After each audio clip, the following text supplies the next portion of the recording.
Thank you so much. I'm thrilled to be here with you. I'm disappointed to not be physically with all of you.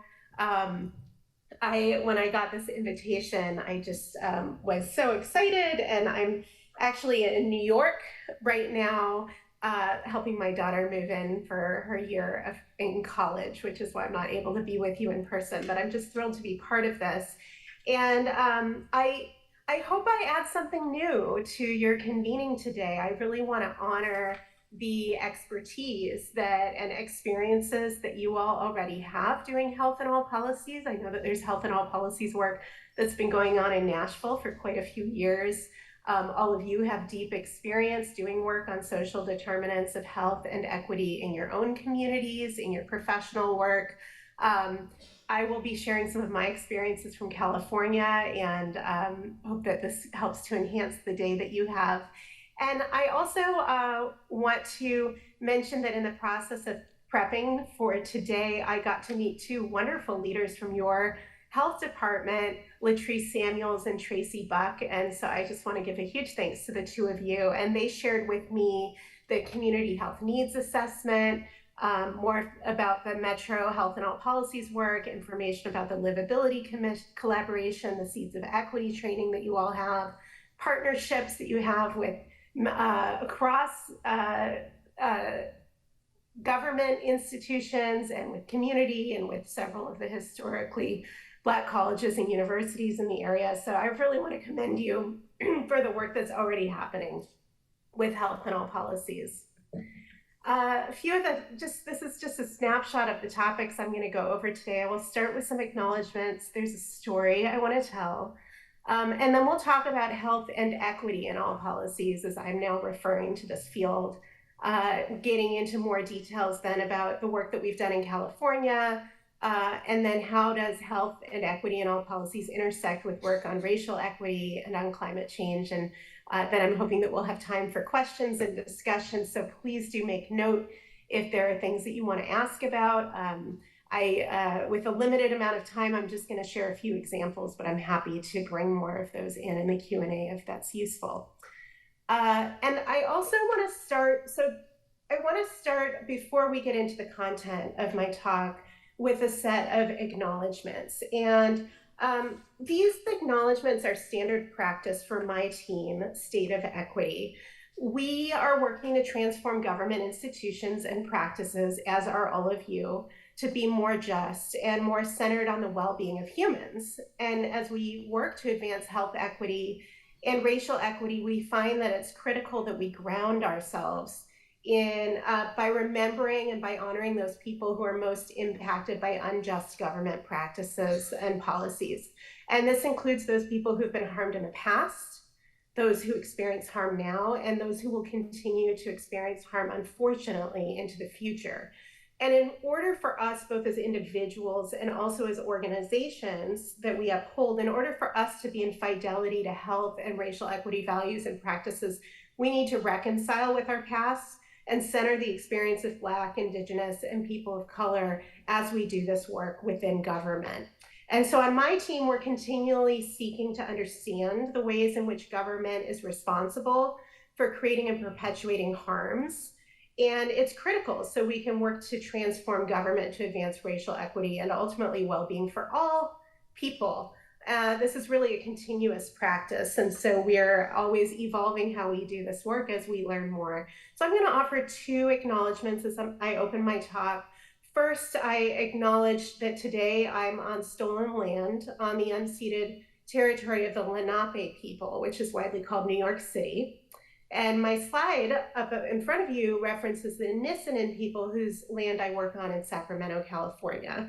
And this conference, of course, is taking place on the ancestral hunting and traditional lands of the Cherokee, Shawnee, Choctaw, Chickasaw, and Creek peoples. And I honor Indigenous people past and present. And I want to particularly acknowledge those of you who are here with us at this conference today. I can't see the audience over Zoom, but if any of you with Indigenous heritage would like to rise from your seat or wave your hand so you can be seen, I invite you to do that. So acknowledgements are only one small way that we can support the visibility of our Indigenous community members. And acknowledgements are, of course, not sufficient for transformation towards solidarity, but they are a start. And I want to offer a few more things that any of us can do. And I'll be happy to send this information to the conference team so this can go out in follow-up materials. But there's a wonderful website called nativeland.ca, and you can look up the land that you are a guest or settler on at that website. You can also look up where you grew up, where you were born. It's important that we learn the stories of the people whose land we're on. And we can also ask ourselves and our institutions, how are we in relationship with American Indian nations and with the ecology around us? Our team in particular is developing relationships with Indigenous partners, and I want to offer appreciation to Shelley Covert with the Nevada City Rancheria Nisenan tribe for sharing her guidance with us, particularly around how we do these acknowledgements. And I want to do a second acknowledgement for the Movement for Black Lives. I honor and acknowledge the Movement for Black Lives, which has formed in response to the sustained violence against Black communities in the US and globally. And of course, this is a huge part of health and health equity work. I acknowledge the continued struggle of Black people for their own lives and for their own liberation and for the liberation of all people everywhere. When Black people and Black lives thrive, we all do better.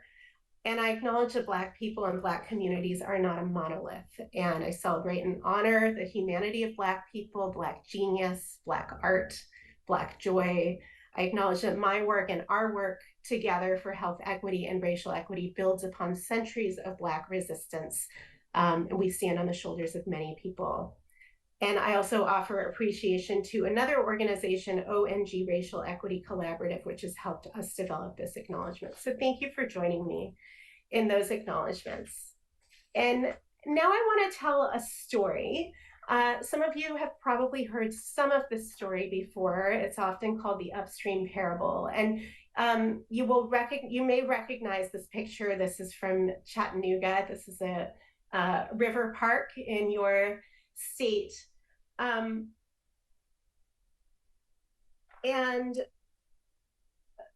in this story, so I'm actually going to tell the story about a couple of people from your own organizations. And so I have an opportunity to have two characters in my story. So my two characters are going to be Latrice and Tracy. And in this story, Tracy is down by the river. It's a nice day. Maybe she's on a break from work. And she's down there and she notices that there's a child in the water struggling and drowning. And so what does she do? She throws down her bag, she takes off her shoes, and she dives into that river. And she grabs that child and she brings them to safety on the shore, of course. But no sooner does she get that child to safety than she realizes that there's another child in the river. And so she dives back into the river and rescues that second child. And then she dives in and rescues a third child. And there are more and more children coming down the river. And she's in a state of panic. She's doing everything she can. And as Tracy is doing this, Latrice comes along and says, "Oh my gosh, what's going on?" And Tracy said, "Latrice, look what's happening. These children are, I don't know what's going on. They're falling in the river. You've got to help me." And Latrice starts running away from there up the riverbank. And Tracy is like, "What are you doing? Where are you going?" And Latrice says, "I've got to find out why they're falling in the first place so we can stop it." And this is where the story usually ends. And usually what happens at this point is the story is we have a really important conversation that often comes up in public health about the tension where there's scarce resources, and do we focus more on helping people who are in dire crisis, or do we go upstream and figure out how to prevent the problems in the first place? And it's kind of presented like this as this dichotomy. And what I want to say is I think it's a false dichotomy. I think that we need to have enough resources to do both, to do all of this. And so I have written a second part of the story that I think is a really important kind of additional part of the allegory, where imagine that all of you fortunately are around and you come running out to the river and there's a couple hundred of you. And so 100 of you are able to help Tracy, and you are helping to rescue these children and pull them out of the river.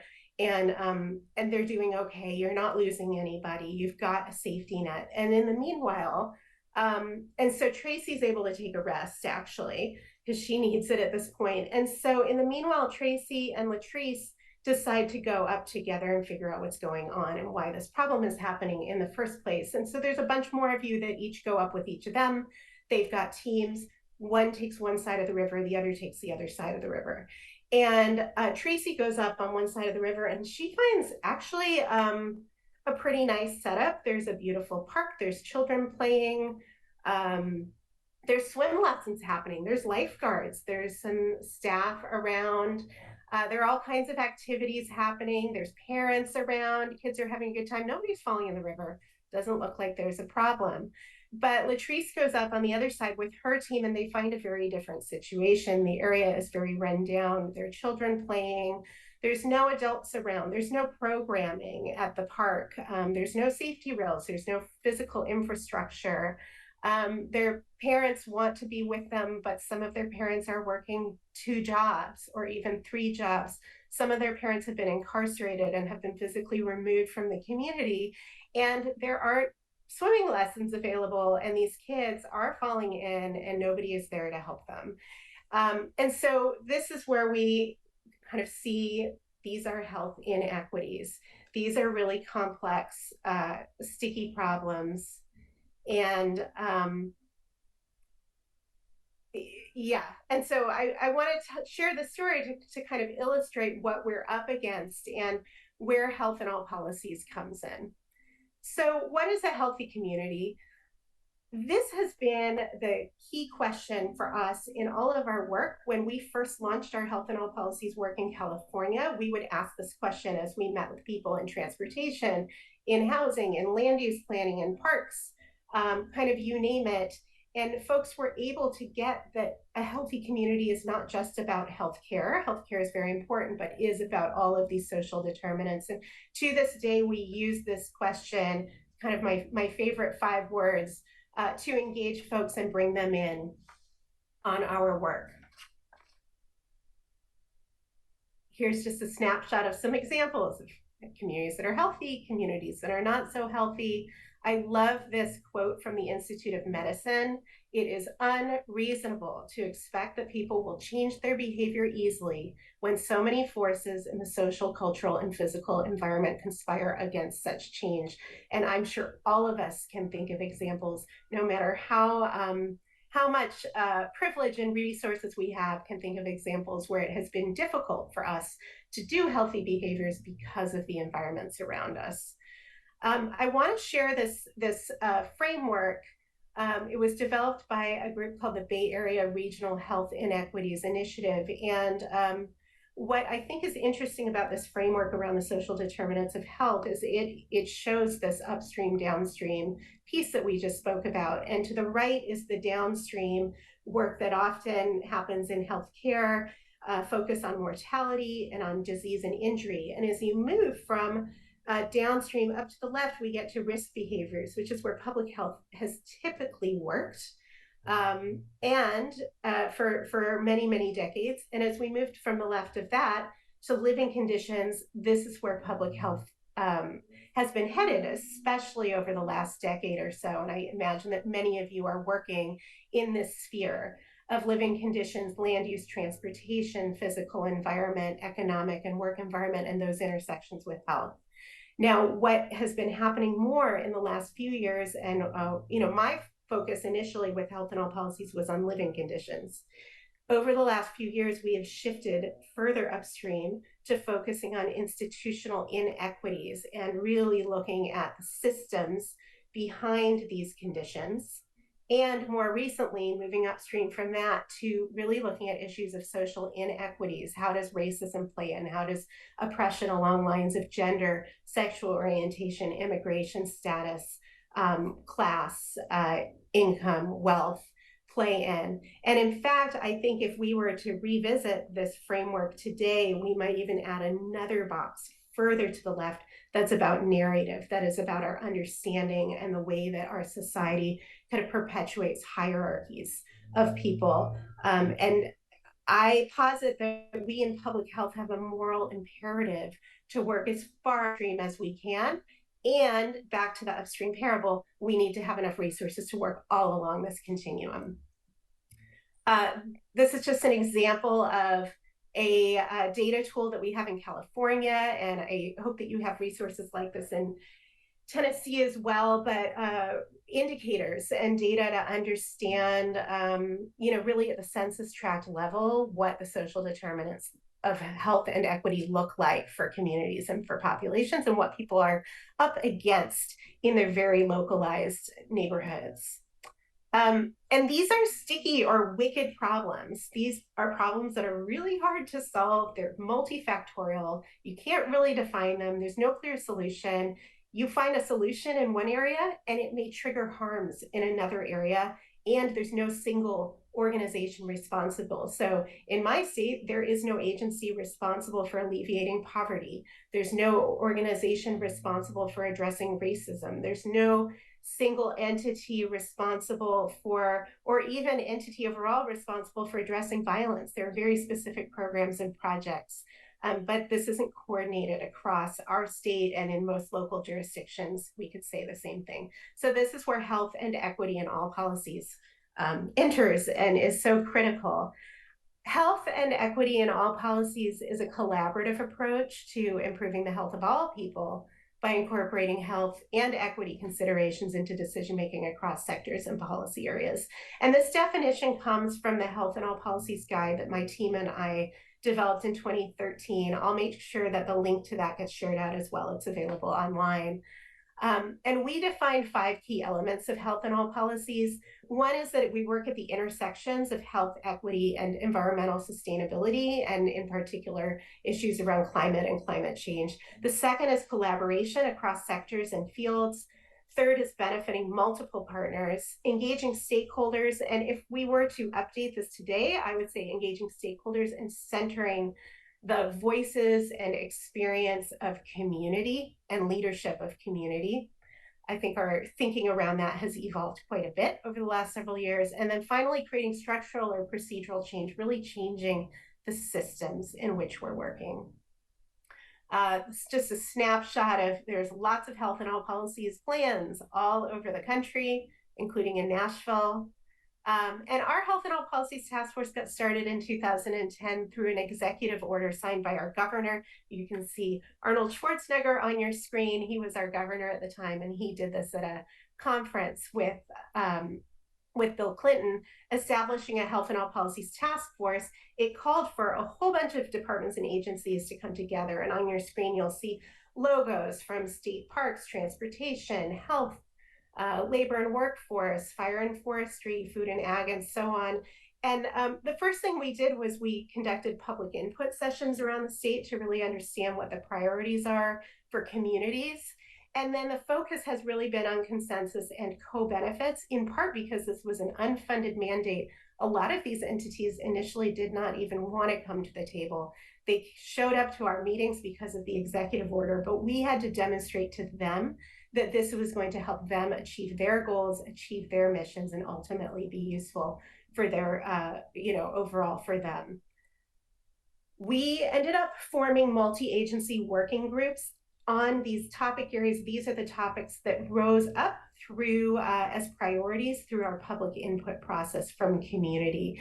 And each of these would bring together, for example, multiple groups, like, for example, housing, siting, and air quality. There are issues where we want to put affordable housing near public transit. And this is important for greenhouse gas emissions and for transportation opportunities for folks who are low income. And that also could mean increased exposure to air pollutants. And so how do you juggle these very complex issues? And I want to share an example from our active transportation work where we pulled together a working group. I have at the top of the slide the names of the different departments involved, and we were promoting active transportation through grant making, integrating into grant making equity considerations, integrating in an expectation that transportation and land use planning or public works agencies that got these transportation dollars would meet with the local health department and make sure that they were considering local health department data on vulnerable communities as they did their work. And it was also very important that we talk about the benefits, and this goes back to those co-benefits, but we've done a lot of work in all of these policy areas to really understand and communicate. And this is a key role of public health, to be able to talk about what are the benefits of active transportation or any of these policy areas, whether it's specifically health outcomes or things like reducing infrastructure costs, reducing greenhouse gas emissions, things that may be on the priority list for some of our other organizations and entities as well. And of course, an equity lens has been critical in our work. We ask over and over again, how might this decision affect different groups? Does this decision affect everybody the same, or are there real differences? And for example, on this slide, you'll see a number of policies and practices that have been happening related to climate change, policies like promoting electric vehicles. This has been in the news a lot around California lately. And who's going to benefit from this? Who can afford an electric vehicle? Even if there are big rebates, who has enough money to put in the capital to get that rebate? Solar. Who are the workers that are installing solar? What kind of protections are there for them? Are there unique occupational safety risks that are connected to doing solar work that need to be considered? And so all of these things are equity implications for all of these changes that we're making in our society. And I'll come to this a little bit more later, but with COVID, there have been a huge number of new policy initiatives to support healthy communities, which is great. And as those move from emergency efforts to possibly long-term policies and practices, it's critical that we have this equity lens as we unroll all of those. There's lots of ways to define health equity. I want to share a definition of health inequity. I like this one a lot, from the Virginia Department of Public Health, that health inequities, people often are confused between inequities and disparities. Well, inequities are disparities, but they are disparities in health that are a result of systemic, avoidable, and unjust social and economic policies and practices that create barriers to opportunity. And so it's really key. They're systemic, which means we have an opportunity, but also an obligation as people who work within systems to change them. Avoidable, it doesn't have to be this way, and unjust. People often ask about what we mean by policy. I think this is really important. I think of in health and all policies, there's big P policy and little p policy. So big P is like legislation, ordinances, and some of us are able to work on those. Some of us are not able to work on those. But little p policy is all the other things that our institutions and government does. And for example, here's a list of institutional functions. Does your organization collect data? What kind of data? How do you collect the data? Who do you collect it from? How do you aggregate or disaggregate? Is it public? Is it accessible? Who can access it? So right there's a whole host of what I would say are policy decisions that often are being made at a staffing or managerial level inside of organizations. And there's a long list of these areas on the slide. And my point here is that all of us have some opportunity to shape policies and practices. And so this is not just for legislatures or city councils or county boards. They have an important role, but all of us working in government and in community, and anybody who touches government has a role. Health partners play a key role. So it's really important for health and equity and all policies work that there is a backbone staff team to carry this work forward. Often it's folks in public health, but not always. There are examples of other branches of government leading this work. But there's some really critical skills that come to bear: convening, facilitation, conducting research, technical systems monitoring, reporting, drafting consensus documents. You all know, if you want to move a group of people forward, somebody has to be thinking about the process and carrying that forward step by step. And so this has been critical. And even if the participating entities initially are participating on a voluntary basis, it's really critical to have some dedicated staff to move this work forward. And for the last section of my talk, I want to talk about, so we've talked a lot about health. I want to bring in more about racial equity and environmental sustainability and climate change and where these pieces connect. And I'll share an example from our work related to racial equity. So in our health and all policies work, we were initially focusing really explicitly on health and health equity. And for some of you, this is something that you've known your entire lives. And for other folks, we've come to figure it out later on in life. But racism is a key driver of health inequities. And in the last decade or two, there has been an increased amount of academic work to really document these connections in the public health field. Nancy Krieger, David Williams, there are a number of researchers that have been publishing really prolifically around these connections. And as we were talking more and more about health equity within our task force, questions were coming up around racial equity and wanting to understand those connections more. Our colleagues at the Department of Public Health created this slide that I really love, where we look at racism at the top and kind of explain some of the pathways. And so to the right and left of racism, we have racism causes differential access to resources. It also causes differential living conditions. And both of those are going to have huge impacts on health inequities. But racism also causes chronic stress. And chronic stress itself has physiological impacts on people, whether it's coming from racism or a whole host of other factors that can cause chronic stress as well.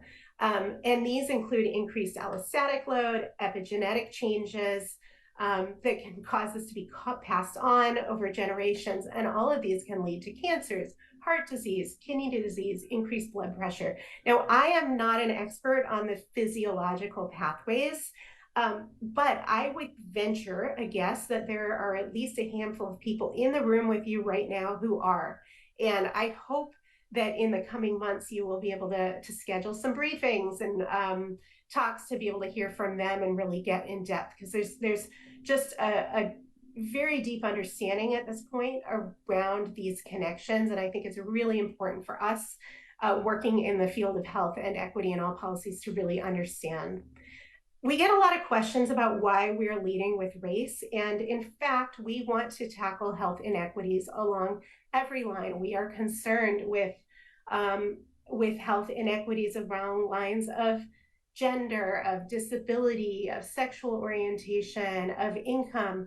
We lead with race for a number of reasons. One is that racial anxiety is on the rise, and we have found that if we don't explicitly call out and talk about race and racism, people don't talk about it. It goes unaddressed. And so we have to center this work and normalize these conversations. There are also deep and persistent differences in outcomes based on race across any measure of success. We're looking at health, income, housing, education, and so on. Specificity does matter. So there are strategies to achieve racial equity that are different from those to achieve equity in other areas. And at the same time, when we learn ways to dismantle systemic and structural institutional racism, it helps us tackle those other areas of inequities at all. So we do call for an intersectional and holistic approach, and we also do lead with talking about race and racism. And I want to just, this slide does not do justice in any way to this topic, but I want to give this is the one slide, very brief history of government and racism in our country. Historically, racism was explicit in our government policies and practices. For example, government, our government interned people of Japanese ancestry during World War II.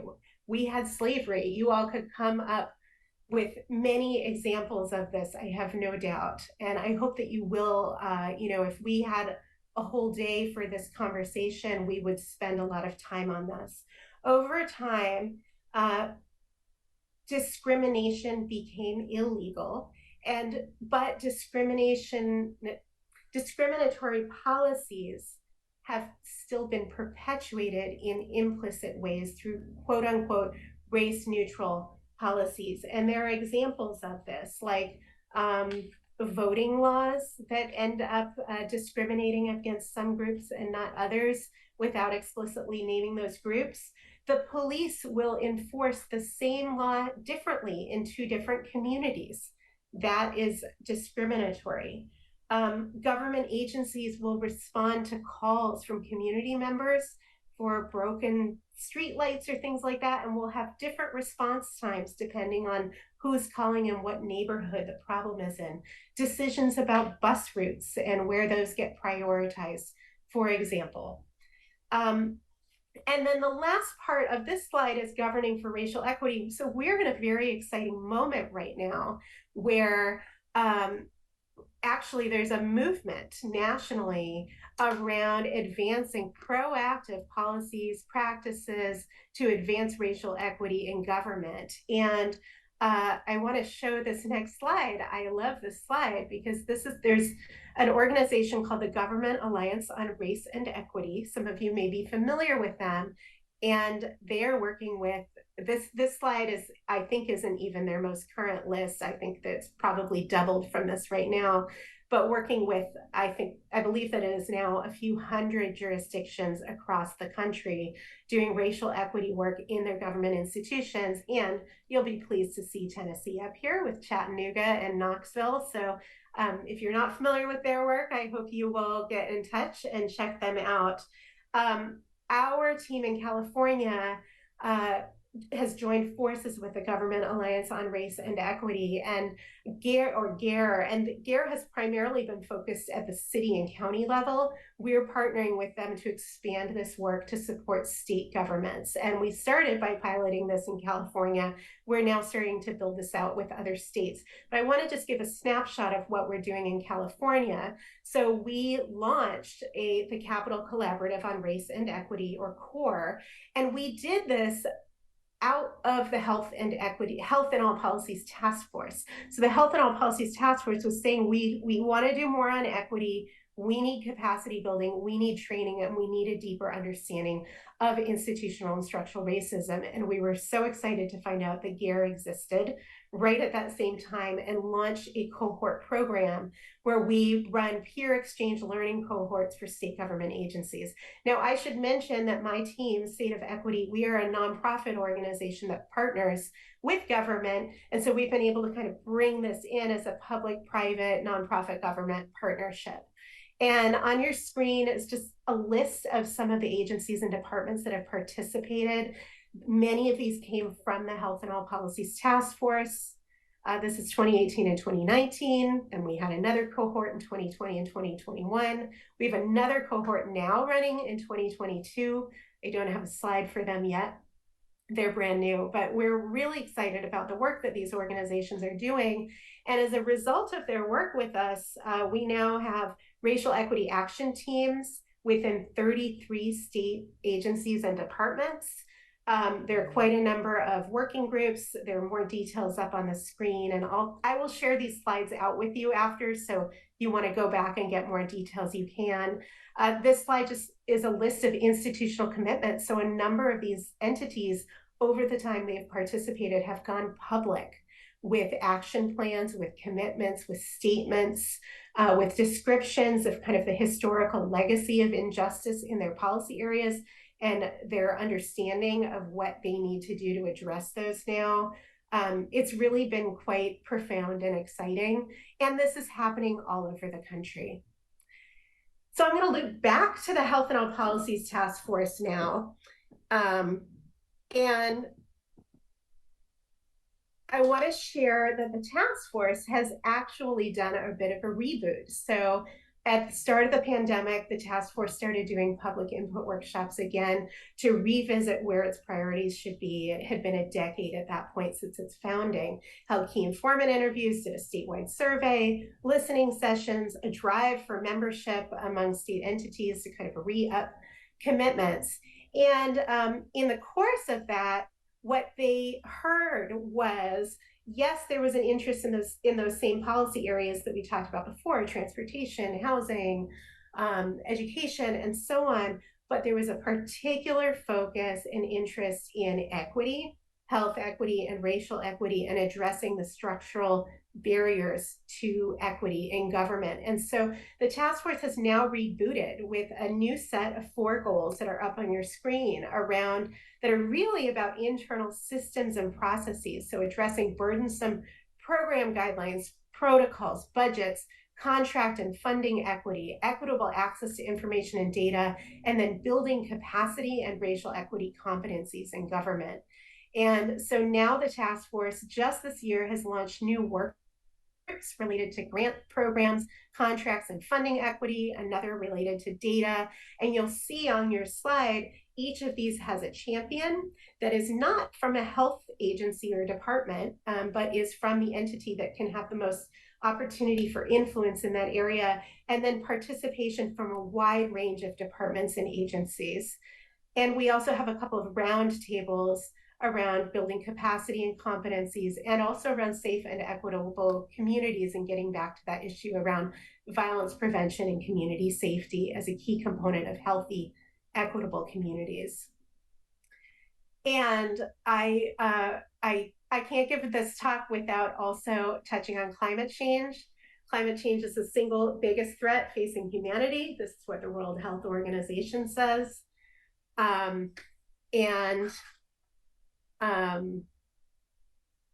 The slide just quotes from, pretty much every major medical organization is talking about climate change, talking about the scientific evidence and the connections to health, vector-borne disease, air pollution, seasonal allergies, storm-related injuries, Zika, West Nile virus. And the climate crisis is disproportionately impacting the health of communities that have already been historically marginalized and harmed, and is just adding to the cumulative impacts on those communities. So the main point here is this is a public health issue, this is our issue, and it touches on everything that we do. For this slide, I just pulled in some headlines about Tennessee, what's happening in Tennessee related to climate change, flood, heat, climate hazards, infectious disease, extreme weather, warming. Extreme rainfall in Tennessee is revealing a hidden health threat, hazardous chemical facilities. There are all of these things that some people probably were thinking about this for decades, but for many of us, there are a lot of surprises coming up around how far the reach is of climate change and the impacts on health and the risks. This slide is in California, but I think that this is happening nationwide. All of these logos are health organizations that have signed on to a call to action on climate, health, and equity. And so we're seeing this more and more across both the public health and the healthcare and medical fields. And of course, there are some deep connections between COVID-19 and climate change. We're finding that there are higher coronavirus death rates in areas where there's higher air pollution, for example. And there are key lessons from from climate change work on how to address COVID, and from the COVID work on how to address climate change. And some of these commonalities are that we are all only as safe and healthy as our neighbor. This is true for both climate and the pandemic. Structural change and government planning are essential. Public health infrastructure is critical. Prevention, investing resources up front saves lives, prevents suffering, saves money. Um, and when these threats are widely understood, there really is no shortage of money that can be found. And so we have to make it all the more clear about these threats. And of course, neighbor to neighbor support, mutual aid, these are things that are happening in so many communities. Um, this is, you'll get this in the slides that we send out, but this is a beautiful piece of artwork made from a meeting that some of our colleagues held that kind of illustrates some of these connections between coronavirus and the climate crisis and the opportunities to mobilize health around common solutions. So another one of my favorite quotes from Anne Frank, that how wonderful it is that nobody need wait a single moment before beginning to improve the world. And I say this, and yet I know that none of you have waited a single moment. You are all here because you are already doing this work. You are deep in it, and it is just feels very good to be in solidarity and community with all of you. And I also always in my talks with this question, what will you do? And I, again, know that you're already doing so much, but I encourage you to really think from the lens of health and equity in all policies, and especially the intersectoral piece. Are there other policy fields that you're curious about? Do you work in public health, but you don't really know people in the housing department? Do you work in um, parks, and it would be great for you to connect with somebody in transportation? What kinds of coffee date opportunities can you have to just find out from somebody else that works in your um, jurisdiction? What are your challenges? What are you trying to achieve? One of the biggest lessons that I learned in this work is I came in initially thinking, oh, well, I'm in public health, but these people in other fields, they don't know about health, or they're not concerned about population. And that was just completely untrue. And as I built deeper relationships with folks in transportation and housing and land use planning, I found just incredible people, true public servants, really there to make a difference. And it was so clear that not only were they critical to our success in health, but we were also critical to their success. And there were a lot of ways that we were able to support them to achieve their goals. So I hope everybody leaves today with some next steps and ideas about what you will do, even if it's just, I'm going to call up one person that you met today at this conference. This slide is just a snapshot of our Health and All Policies guide. It's 9 years old, but it's actually still pretty current. So I'll be glad to share that out. And my contact information, please feel free to be in touch with me. We're developing a new website for State of Equity. I'll actually be proofreading the text later today, so it's not up yet, but a lot of our materials are on our government colleagues website, and my email address is jcaplan@phi.org. So I'm gonna wrap up here, and we'll be very happy to field questions. And I think that somebody in the room with all of you is going to help facilitate this piece. Thank you so much.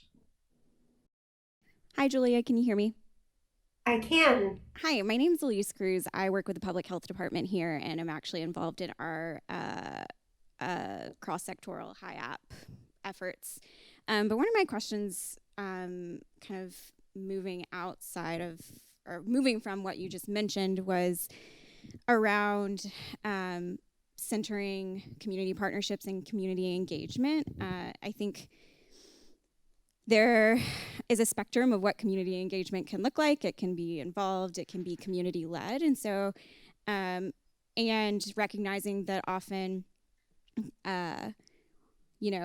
one singular method of engaging community may not be sufficient in order to meet the needs and get the voices of those that have been most marginalized and historically impacted. And so I was curious if you could maybe talk through some of the efforts to ensure that community voices are centered in some of the HiAP work that y'all have done as an example, or some guideposts for us.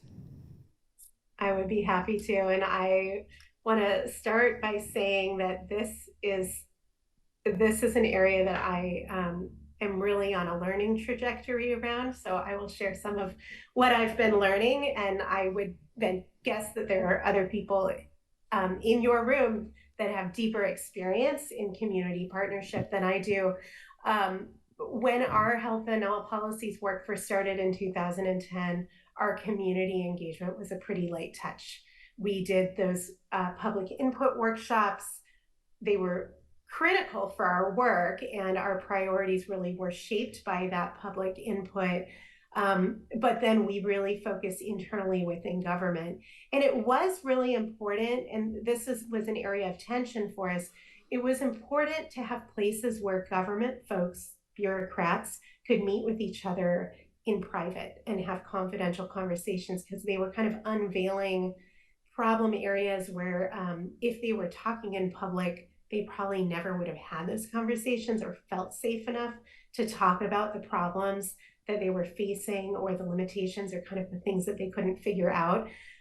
However, there were not a lot of ways for the public and for community to really participate. One thing that was really important from the beginning is our Health and All Policies Task Force. I didn't talk about this earlier, but part of the structure is that it is underneath a body called the Strategic Growth Council. And the Strategic Growth Council is a cabinet level body that holds public meetings every other month.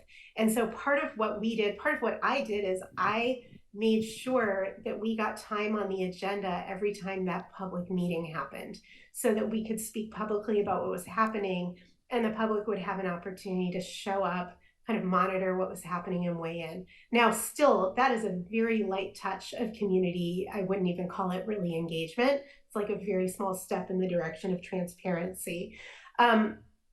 As we started doing our work on racial equity within health and all policies, one of the big focus areas of that racial equity work has been looking at the ways that government shuts out community, and really looking at transforming government practices around moving from government involved or government participation, community involved or community participation, to really community centered and community led.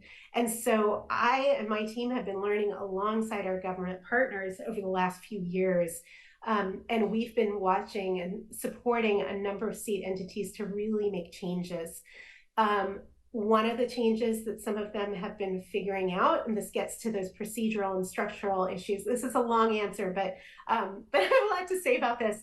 One of the barriers is government is kind of notorious for asking community to show up, give input, weigh in, take time off work or whatever you're doing, help us, and we don't pay community for their time and their expertise. Well, it's really hard to pay community, often because of our funding streams. There are limitations.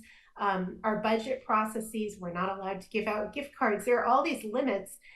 We can't contract with community-based organizations because we have rules in our government, and you may in yours as well, that if we contract with an organization, they have to do the work first before we pay them.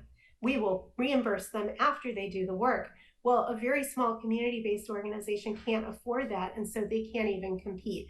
And so they're shut out. And so now we're taking steps to transform government processes to set it up so that when there's small CBOs, we can front end and give those organizations the funding they need at the start so that they can participate. We're trying to streamline these processes for selecting community partners so that they can incorporate this into their small nonprofit budgets. We're looking for ways to provide stipends and compensation to community members to participate in government processes, really honoring and valuing their time. We're requiring now more and more that when there are major projects in local communities, development projects, for example, housing development, parks, transportation, that there's a truly robust and meaningful community process. So there are a lot of changes that are happening. And in fact, with our Health and All Policies Task Force, I mentioned that we have a new roundtable around community safety and violence prevention.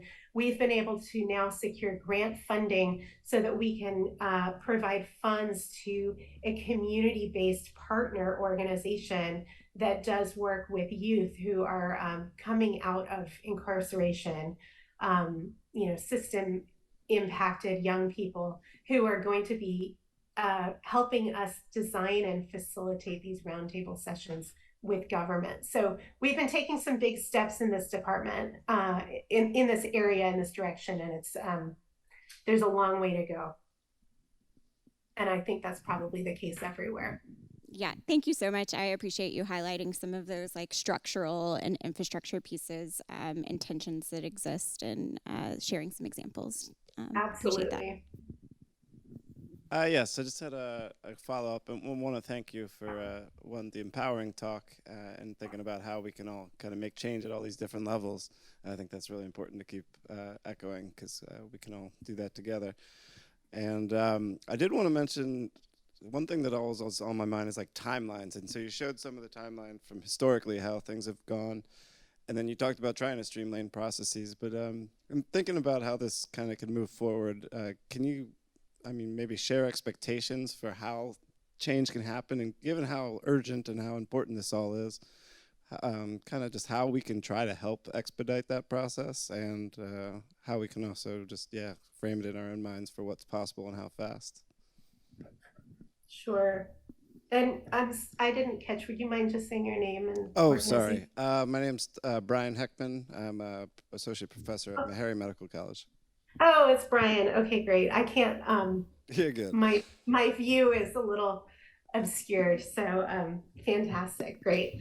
That's a great question. And I have a couple of thoughts in response. So one is we have adopted a framework from the Government Alliance on Race and Equity, which is normalize, organize, operationalize, and visualize. Actually, I think now they put the V at the front. Visualize, normalize, organize, operationalize. And as I've learned more about this framework, I've realized that we've actually been using it the whole time we've done health and all policies. And visualize means we have to have the big picture vision. We have to have in mind, like, what is the ideal? What are we really trying to get to? Even if it feels pie in the sky, what do we ultimately want? Even if it feels like a total dream, we have to go there in our minds. We have to go there with each other, and we have to hold it out. Then we need to normalize. Normalizing is having these conversations, getting together, talking, putting these conversations on agendas, talking about climate change, talking about race, talking about health equity, talking about transformation that might be uncomfortable, but really normalizing, giving people a language and an understanding. Organizing is creating the structures. So creating a task force, creating a working group, creating an annual convening. I mean, you have this annual convening. So operational organizing is creating those structures, and hopefully those structures are durable and are going to last through administration changes. You could get a new mayor, a different city council, different department head, but these are kind of durable structures. And then operationalize is when we actually change the policies and practices. And this isn't sequential. These are all kind of happening at the same time. And as we do more and more of the organizing, operationalizing piece, then we're able to expand our vision. We're able to normalize kind of bigger picture. We're able to think differently. And so it really is an iterative process. So I wanted to say that kind of conceptually. And then the other piece is, we're, a lot of these things are urgent and we need changes now. And we have to be building the building blocks. And so it can be very tempting to spend a lot of time focused on one particular project or one particular program, but actually we need to be transforming the systems. And so that, I call this institutionalization. But again, this is things about, getting these durable structures in place, changing our budgets, which one pathway towards changing budgets is changing mission statements. When you change a mission statement for an organization, Then that gets incorporated into the next strategic plan update. The strategic plan influences the budget. And so it is getting into these kind of nitty gritty pieces of our bureaucracy, but they really are so critical. So I think all of that, and then I do think, we have to do the low hanging fruit, look for the wins that are possible and celebrate them, be super public about them. I think the more that we talk publicly about this work, including our shortcomings, it can be very useful to showcase what we're doing and showcase our gaps. And it doesn't mean that we have to be blamed for them. We can say, here's other things we'd like to do. We don't have the resources. The more we're public about that, the more advocates and community members can pick that up and push for those resources for us. And so I found that sometimes there's a culture in government of, not wanting to show our shortcomings, but actually I found that that's been one of our most successful strategies, is really being transparent about those and then asking for help. So I hope that gets to some of what you're asking. It's tough. And I also wanted to note, you have an incredible lineup of speakers today, and I don't know all of the folks who are going to be speaking, but I do know, I actually had a call prior to this conference with Jimmy Dills and with John Vick. And, I know Jimmy's going to be talking about decision support tools. It's a direct connection to what I've just talked about, of how do you take these values and these hopes and translate that into decisions that you're making every day in your work.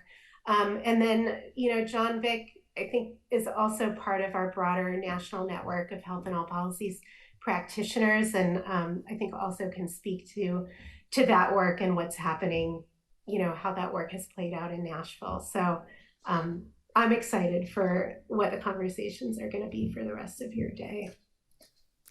Hello, I also have a question. I also want to say thank you for your presentation. My name is Jacqueline, and I'm at an organization called Health Leads. My question is really thinking about the community engagement aspect. I think, we know that collaboration is necessary when it comes to health and all policies. And I think, we get that community members should be involved, but once we've invited those folks to the table, then what?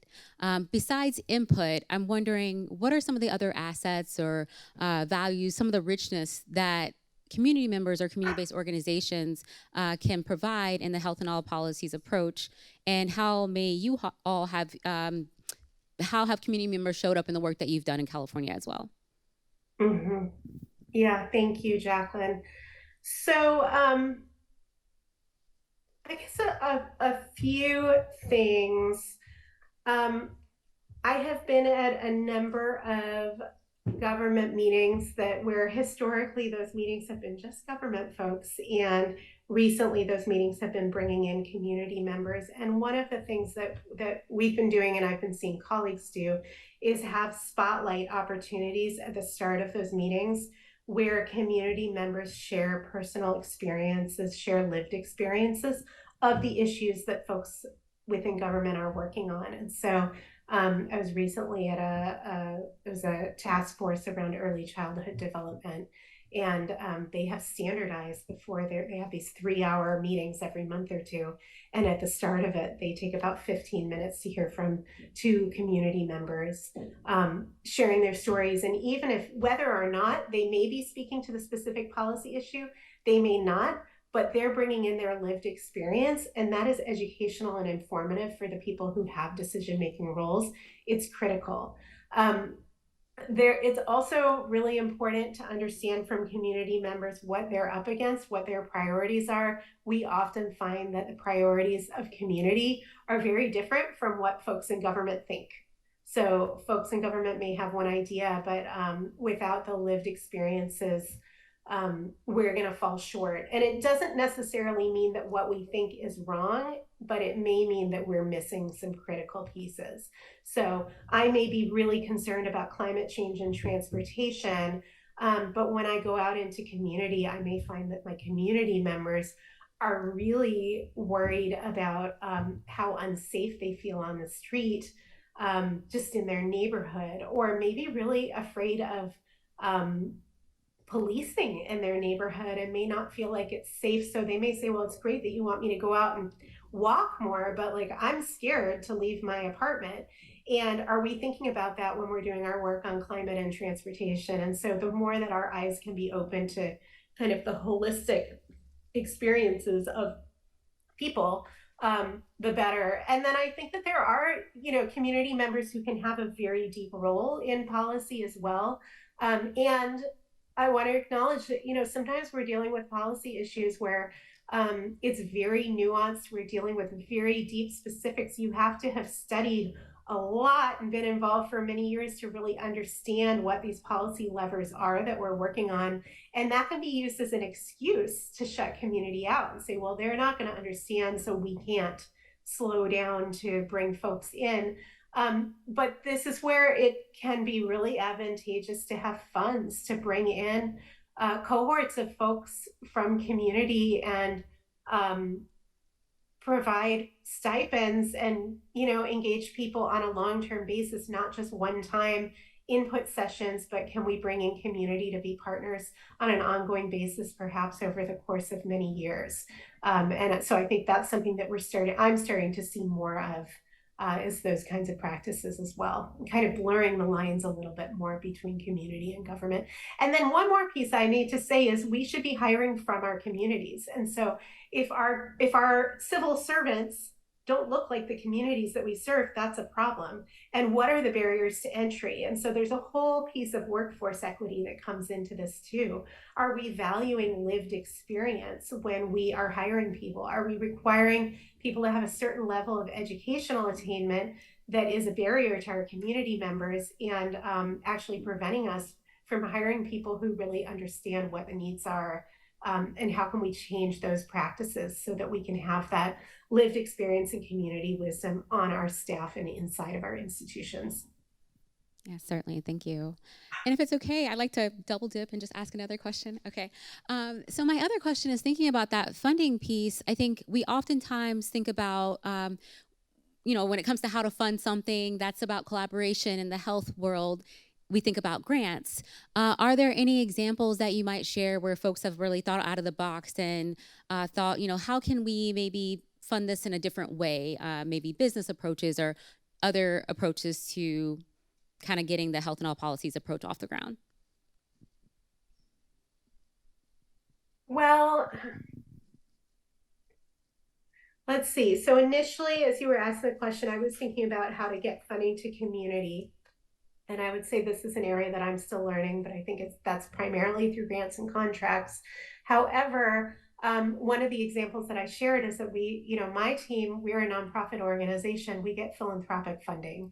And most recently, we designated some of our philanthropic funding to go to a community partner to support their engagement with us and with government. And so that's been really key. And I think philanthropy is a key partner. I hope there's some philanthropy folks in the room with you today. And we never would have gotten our health and all policies work off the ground without philanthropy. So our work, health and all policies, was started as an unfunded mandate. We came in as a nonprofit team. We were invited by government to step in and help launch this work. And we had philanthropy willing to kind of pay our salaries and get this work off the ground.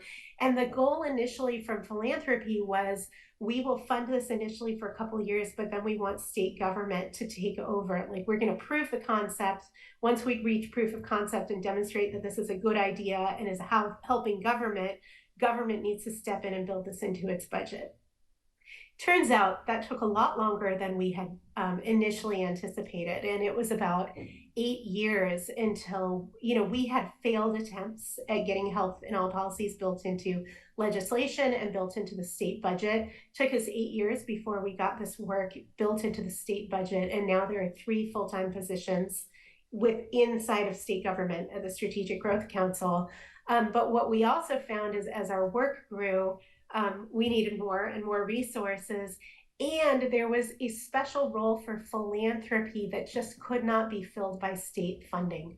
So state funds, and I'm saying state, but I need to remind myself, most of you are working at a local level, but government stepping up and to continually push the envelope in terms of the narrative, and normalizing concepts, our focus on health equity, racial equity, climate, some of these pieces where it might have been hard for people inside government to push those ideas, but because of our nonprofit status, we had more autonomy and more flexibility to really reflect those priorities and set those agendas for government. And so what I have found over time is we want to keep building up the institutional resources inside government. Ultimately, that is our goal. What if the entire government budget was a health equity budget? What if the whole thing was? Like, that's where we go back to what's our big vision. But in the meantime, we need to keep having philanthropic dollars to supporting this work from the outside, and really having what I call an inside-outside strategy, also supporting advocacy groups and others to kind of be jiggling things from the outside while we have our partners inside state government making changes as well. Excellent. Thank you so much. Those are great ideas. I'm going to pass the mic back now. Good morning. My name is Anthony Johnson. I'm with the health department, and my question is around healing. I understand your approach and the words that you've used to frame the approach and the wonderful work that has been done. When it comes to healing, does health and all policies, do we need to be more explicit with that? Because there are other frameworks like collective impact and things of that nature to bring people together, to promote collaboration. But there's some harm that has been done. You know, your wonderful chart on allostatic load and how people experience systems and things of that nature. How do we bring healing more to the forefront of these partnerships and these collaborations? Thanks. Yeah, thank you, Anthony. This is a question I've been asking myself, and my team has been grappling with a lot recently. And as we have, we launched the Capital Collaborative on Race and Equity and have been doing our work has shifted over the last several years to really focusing on institutional and structural racism, on a daily basis. That is the bread and butter of our work right now. And, what's coming up is just the as you said, the tremendous harm that has been experienced by community at the hands of government, as well as by people inside government. And more and more people inside government who we work with are talking about the traumas and the hurts that they have experienced in their workplace, inside the institutions that we're trying to change. And they are trying to change the institutions while also bringing that those kind of personal hurts along with them. And so, we've been looking at, initially we were talking about trauma-informed approaches and have been kind of shifting to thinking about healing-centered approaches. And I have to say that it's been a bit of an uphill climb to, but I think that we're starting to get somewhere in terms of helping folks in leadership in our institutions really understand that this has to do with their work. And that if you truly want to promote equity in transportation or equity in housing or any of these fields, that healing and addressing harms has to be at the center. So many things have to be at the center. But this does too. And that when we kind of skip over the healing pieces, that we're actually going to fall short and we're not going to make the changes that we need. We were very fortunate.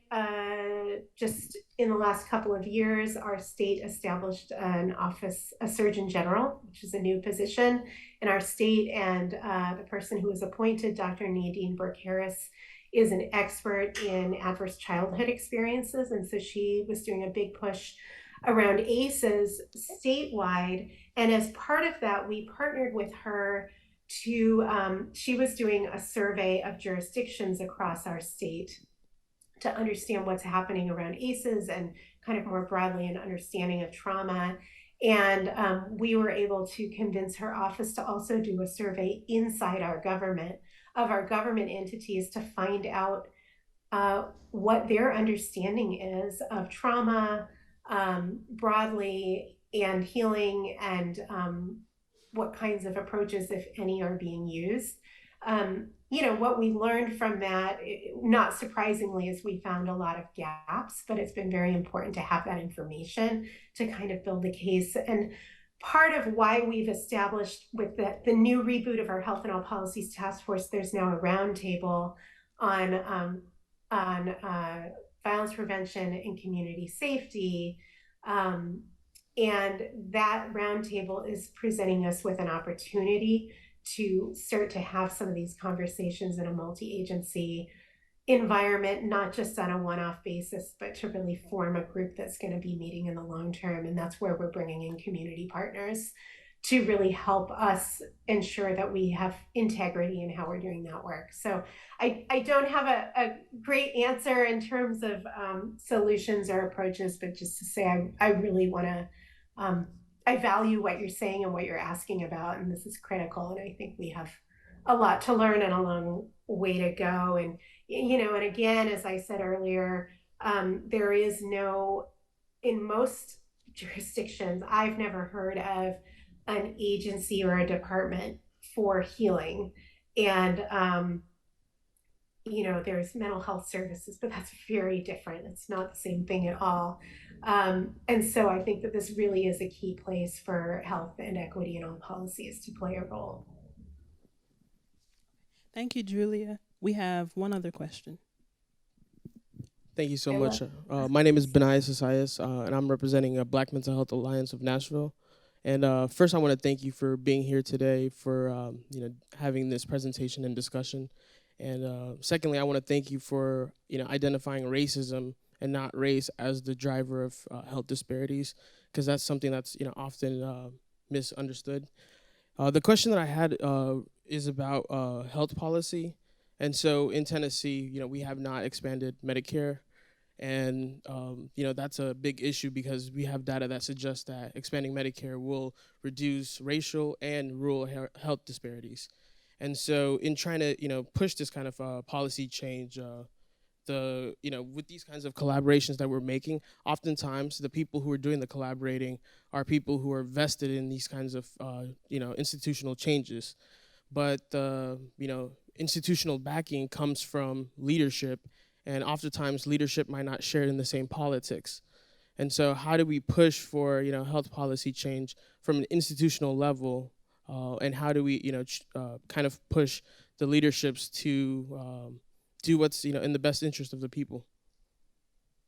Yeah, thank you for that question. Well, I think for part of this question, I'm actually gonna punt and hope that folks later in the day who have more of a connection to the healthcare systems can really speak to the specific policy levers and where they see opportunities to make some real change. But what I will say just kind of generally is we have to make noise, and we have to be organized, and this is where inside outside strategies are really key. We need our advocacy groups and our community-based organizations to have the information. Like, they need clear information about what's going on inside government. They need clear information about the policy levers. We need to be more transparent with them about where those are, to make it easier for those folks to engage. I think that this, ultimately it comes down to government accountability, and political leaders. They're the bureaucrats who are appointed, and then there are people who are elected, and they do respond to public pressure. And it's hard and politically, in politically conservative climates, sometimes you certainly to make the case for some of these policy changes. But I think that, there's a lot of places in our country where these momentums are shifting. And so I think we just need to raise up our voices and remember that those of us who are, and I know that you are with the the Black Health Alliance, other folks are working inside government. We may not be able to be vocal on some policy issues in our current role in government, but we can take our hats off when we go home at the end of the day and we can still be vocal. And so I hope that those of us who really are inside of the policy process also are participating as, as citizens and residents. Julia, thank you so much for gifting us with your presence and for all you're doing for the world and for this great example. Appreciate you so much. Thank you. Thank you so much. It was really an honor to be here with you and with all of you. I'm so grateful, and I hope the rest of the day is wonderful, and I'm looking forward to hearing more about it. Thank you so and much. Again, be well. please do take care.